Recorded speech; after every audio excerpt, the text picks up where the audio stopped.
When you have stress, play chess. When you fall on your ass, play chess for a real deal, for Christian Seel. Welcome to my account of round 6 of this Bundesliga season. We played against Bayern München, who also organized the whole weekend. Let me first thank the organizers for putting together tremendous playing conditions. In the game, I played against the Swiss Grandmaster Sebastian Bogner, and both my game as well as the entire fight proved to be a very close affair. Let's take a look at the game. My opponent opened the game with the move knight to f3, and I was sort of expecting him to go knight f3, although he's mainly a d4 player, because against d4 I play the Grünfeld, and many white players are not that comfortable to play against the Grünfeld, and that's why they choose a move order with knight to f3, to delay d4 and to go to some anti-Grünfeld lines in case black tries to go for the Grünfeld. So I decided to go for the Slav opening instead in this game, and I played knight f6, c4, c6, and now we get the starting position of the Slav opening. Yeah, and here black has several options, the main ones being d takes c4 and e6. Both of them are pretty theoretical, so that's not really where I want to go to, because my opponents are professional players, and obviously I then would rather prefer not to go into a theoretical duel with them, but rather to leave opening theory as early as possible. So what I did is to play the Chebanenko Slav with the move a6. Yeah, as I said, this line has the slight advantage to have a little bit less theory than the main lines, and yeah, it's generally pretty solid line. My opponent played e3, which is one of the main moves, the other ones being a4, g3. And to e3 I responded with one of the main lines, b5, b3, and bishop g4. Yeah, I had kind of expected the game to go into this line, because he had played this already once before. And in the other game against Ilya Schneider some years ago in the Bundesliga, he also went bishop e2, e6, h3, bishop h5. So this was what happened in the other game as well. I think Ilya started with knight e7 instead of e6, but in any case, he now deviates from that game, in which he went for the old main line with bishop d2, knight bd7, castles, and bishop d6, and now white can go knight e5, takes, and knight takes to protect this knight on e5. And this position is maybe a tiny bit better for white or equal. And yeah, that's what happened in his game versus Ilya Schneider, but he did not want to repeat that. So instead, after bishop h5, he now went for a much sharper line. And this sharper line starts with the move g2, g4.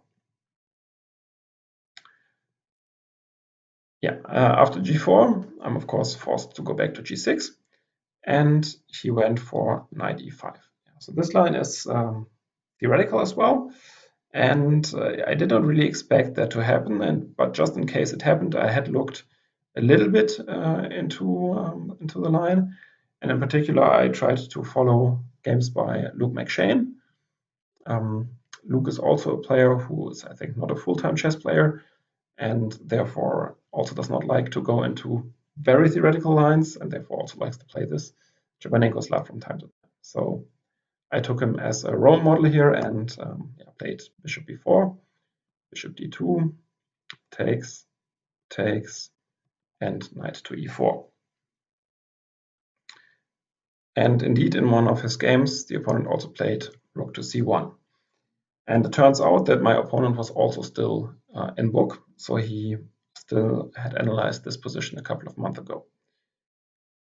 And here black has different options. One of them being to go queen h4 immediately, and then white goes rook h2. And the other one is the one played by played by Luke McShane in the game, and this is to play knight to d7. There are only few games with this position, most of them, as I said, played by McShane with black, and I thought I will just give it a try. I did not really analyze the position much deeper because I was not expecting him to go for this g4 line. But yeah, so I can show you some ideas. So the idea is that this sacrifices a pawn, and after knight takes c6, black can go queen h4. White has to defend on f2, rook h2. And yeah, now I can, for instance, play knight d2 f6, threatening knight takes f2. So let's say if he takes on b5, I can just go knight takes f2, rook f2, and knight e4, winning the rook. So he cannot do that. So he would have to play something like bishop f3, and after h5, black has a lot of counterplay, and I was more than happy to go for some line like this, where we are out of book and we just get some wild position. So instead of allowing that, so after knight d7, he fought for quite some time and then decided to go for a much quieter move, which is the move knight takes d7. Again, black has different options here, one being queen h4 with somehow similar positions as before. But now at least my king is a little bit exposed, so some line like this, and I think this was well a game between two strong players.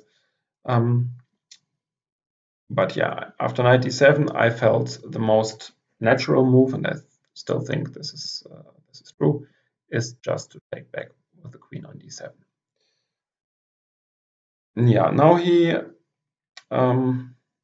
has a little bit of an issue here, because if he allows me to castle, then his king is much more vulnerable than mine. So he has to act pretty quickly, and therefore I liked what he did. So he played the move c takes d5. Yeah, the idea of c takes d5 is that he will go bishop b4 in the next move. And yeah, I did not really want to take that bishop because, let's say, in such a position, white has the open c file. Okay, the king might be a little bit more vulnerable, but I had the feeling that white is a little bit better here. So after c takes d5, I decided to keep the bishop alive and to play the move c takes d5. Yes, so he went for bishop b4, which now hinders me in castling. Yeah, so as the f8 square is attacked by the bishop, I'm not allowed to castle by the FIDE rules, so therefore I needed to come up with something else. And yeah, maybe here you can pause the video for a second and think about the complications which arise after the move a5. Okay, I think you paused the video now, and I will now show you some interesting lines. During the game, I decided against playing a5 because I was somewhat afraid that he might go a4. Wow, nice. The idea obviously being that I cannot take on b4 because of bishop takes b5 and I lose my queen. So therefore, after a4, I was calculating b takes a, and now I just saw that he will have this idea to go bishop b5 check again.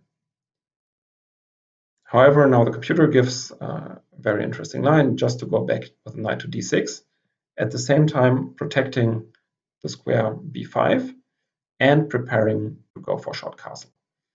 So the only forced line here for white is to go bishop takes d6, queen takes d6, bishop b5 check, and now king e7. But now it turns out that in the next move I will go rook h to c8, and yeah, this position should be at least equal for black. So actually a5 would have been possible and would have been the strongest move in the position. Yeah, but as I said, after bishop b4, I did not really calculate this line as deeply, so I thought after a5, a4 takes, I'm worse, and I missed this motive with knight takes d6, which I think is relatively easy to miss, because you then also allow him to give this check on b5, and at first glance it really doesn't look that great for black. So therefore I came up with something else, and the something else I came up with is really bad. And this is the move f7, f6. If you want a really difficult challenge, you can pause the video and try to find the best move for white, including the idea. Yeah, so if you did that, I will now show you an amazing idea that white had here, but which we both missed and only the computer gave afterwards. So the main idea, or the main move that white would like to play here, is the move queen to c2, followed by queen c6 or queen c7, taking control over the c file. The problem is that queen c2 in this position runs into knight takes f2. Now the queen is attacked by the bishop, and I will lose material. White will lose material. So therefore, after f6, the strongest move is the very surprising h4, which on the one hand prevents me from going king f7, because then after h5 I lose a piece. But on the other hand, h4 does not look that great at first glance, because I can just go h6 and his kingside gets even more vulnerable. However, in this position he has this very strong and somewhat surprising move, queen to c2. And now I can no longer use similar motives like knight takes f2, because the g6 bishop is hanging with check. Okay, very hard to see that during the game. So after f6, he also did not find the move h4, which would have given him already a more or less decisive advantage at this early point in the game, but instead he went for the move rook to g1. Yeah, rook to g1 has the idea that he wants to go f3 and prevent me from going knight g3 in this case. So after rook g1, I played the somewhat logical move king f7, and he started his plan by going f3, knight d6, and now just king f2, connecting the rooks. So he now castled artificially, puts his king on g2 at some point, and then wants to play on the c file. He of course has the two bishops here, and therefore he should also be somewhat better in this position. Now, one question is, which rook should I put to c8? And usually in these cases, you should think about it for a long time and then take the rook, which you actually would not place there. That's at least an old saying. And indeed, it's not entirely clear to me which rook should go to c8. I, in the end, decided to go rook a c8. And my idea was to go h5 at some point, precisely after queen d2 here, now h5, to get some counterplay against this king. And I think this is a decent enough way to play for black. So I was actually quite happy to find this. And now he always has to be a little bit careful that the h file doesn't open, and I can attack this king somehow. So yeah, in the game he went king g2.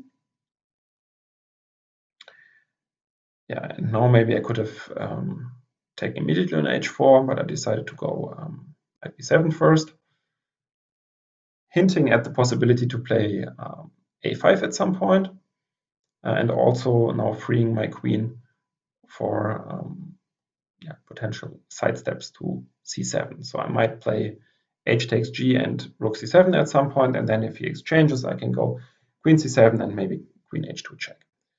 So some motives like this are now in the position. He played rook d1. Yeah, so the other motive which I sometimes have is to go e5. And yeah, rook d1 is a prophylactic waiting move in a sense, which also prevents this move e6, e5. Because now then he can just take on d5 at some point. So therefore, yeah, we now reach this position. And I think here I should have played differently. I should probably have gone for h takes g immediately. And here I could even play a5. Now, this is an idea which I missed, but the computer says that after, let's say, queen d6, I get now a lot of counterplay against this king and force him to go f4, and then the king is somewhat vulnerable, and the computer gives the position as being more or less equal. Instead of that, I went for the move rook hd8. I was thinking to myself, I will just make some waiting moves because my time was already running out, sort of. So I was counting on making some quick waiting moves and force him to find a plan. And that's what he did. He played the move queen to b2. An alternative would have been to start exchanging pieces on c8 and to go for this end game where he has the two bishops and some advantage. Instead, he went for queen b2, and the idea is to go queen a3. I came up with a very creative idea, I think, of stopping queen a3. And the way in which I did it was to take on g4 and now to go rook to h8. It's a very indirect way of defending queen a3. But maybe you can pause the video and think about what happens after queen a3 now. Well, after queen a3, I can now go a5. And the idea is that he cannot take on a5, because then I would go rook a8, now putting him into this nasty pin. He would have to defend with the move b4, and now I could go queen d6. A very nasty double attack. On the one hand, I'm threatening to go queen h2 followed by mate, and if he prevents this by, let's say, going f4, I can just take this guy on a5, and he cannot take back because then his queen would be lost. So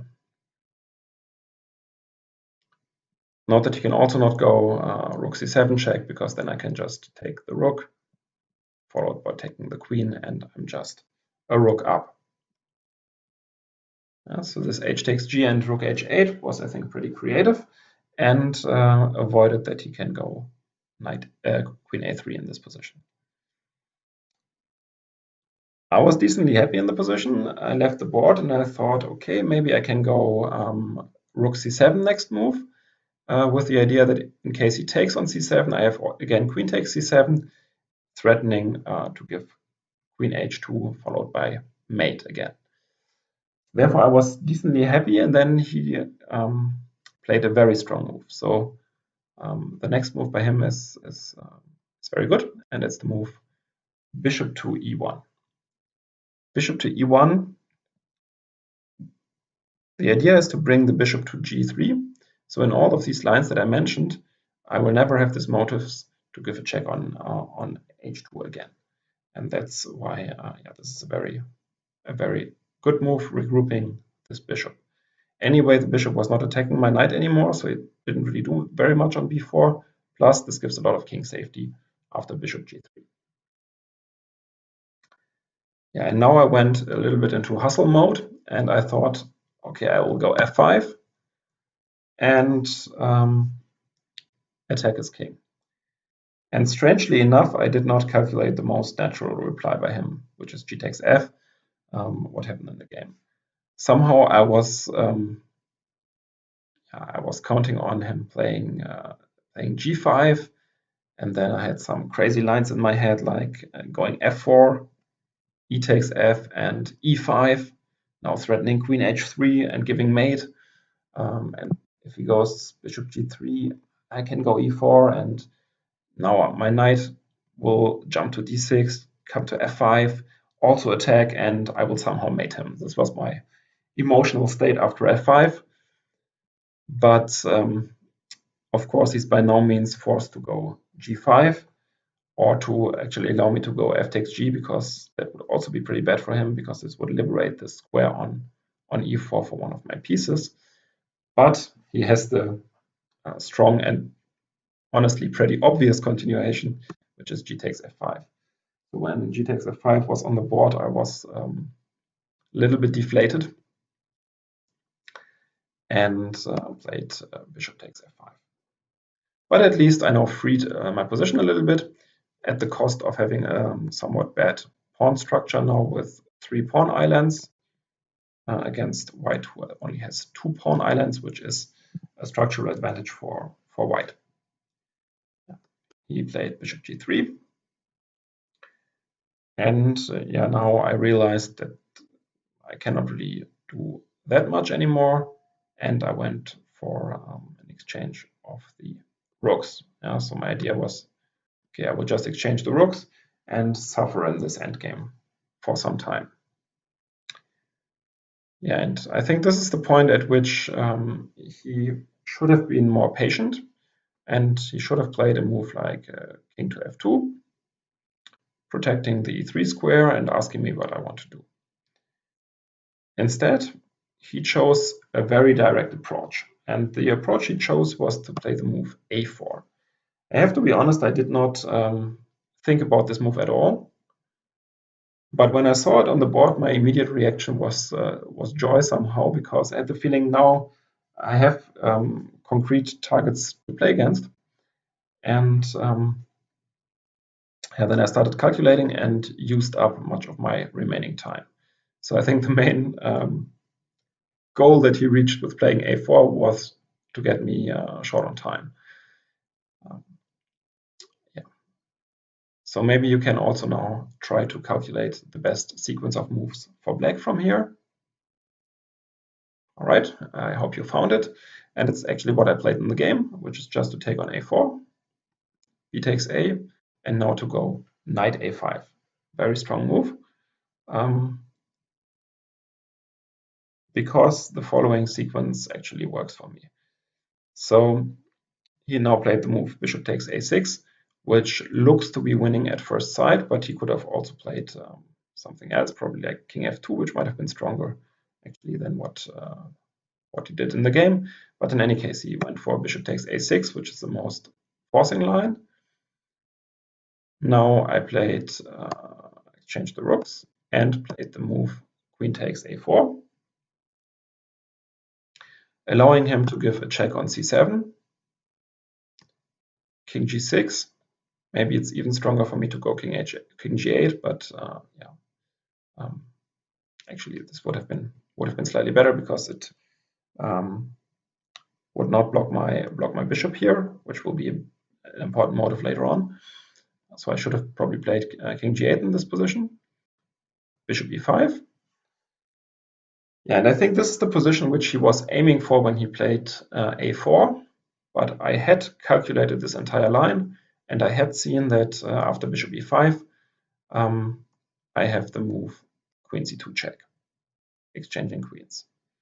And I had also calculated after a4 already that if he goes e4, I have, so the idea of e4 is that if I go de, you can then go bishop e5, and I can no longer give a check on c2. But in this position, I can just go queen a2 check. And if he goes back with the king, I just have bishop h3. And maybe black is even winning here. So that's why after king g6, he played bishop e5.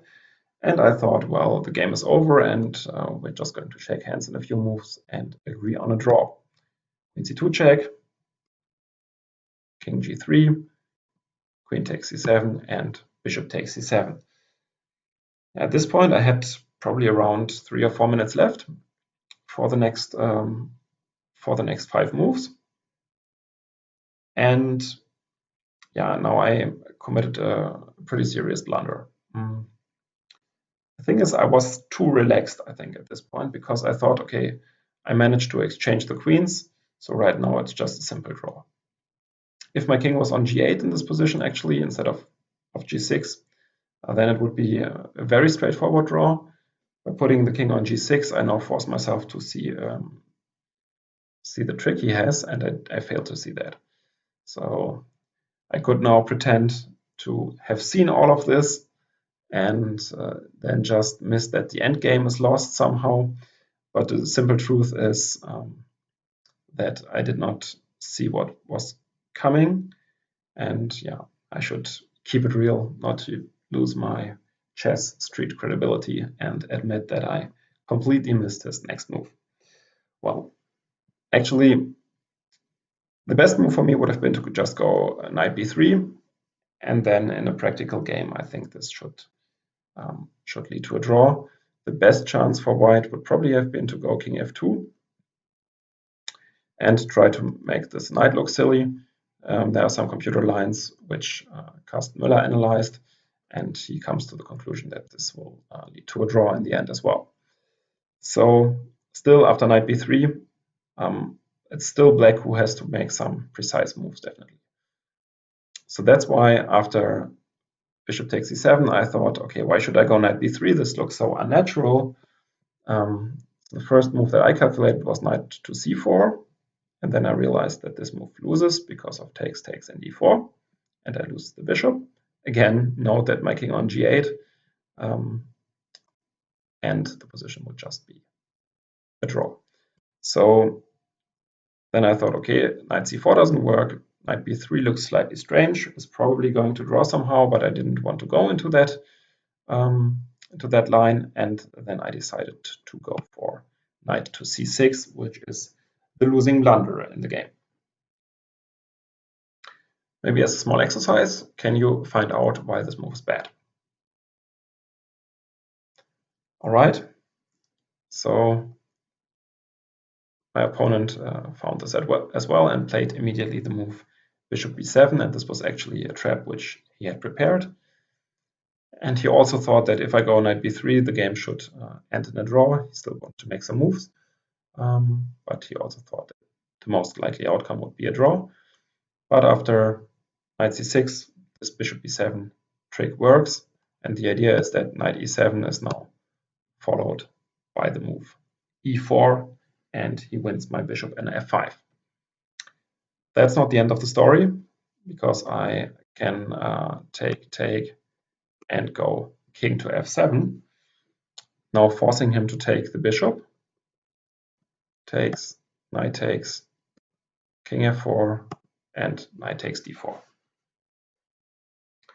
Yeah, and this has led to some speculations on the channel of Georgios Solidis. I will put a link in the description below, and also in the endgame analysis of Carsten Müller, whether I was actually planning to go for that line and thought this was a draw when I played knight c6, but the truth is I just missed it.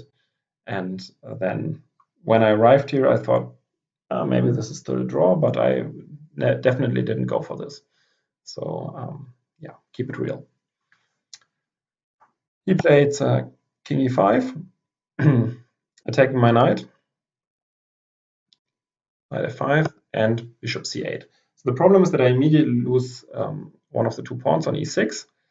And yeah, if you want to have a really good analysis of this position and of the endgame, take a look at Carsten Müller's work on the Schach Bundesliga website. I will put a link in the description. But yeah, I will just give you my take. And yeah, when I arrived here, I thought, okay, I will go g6, takes king g7, and yeah, it still looks pretty solid with this knight on f5, but it's surprisingly hard to play this.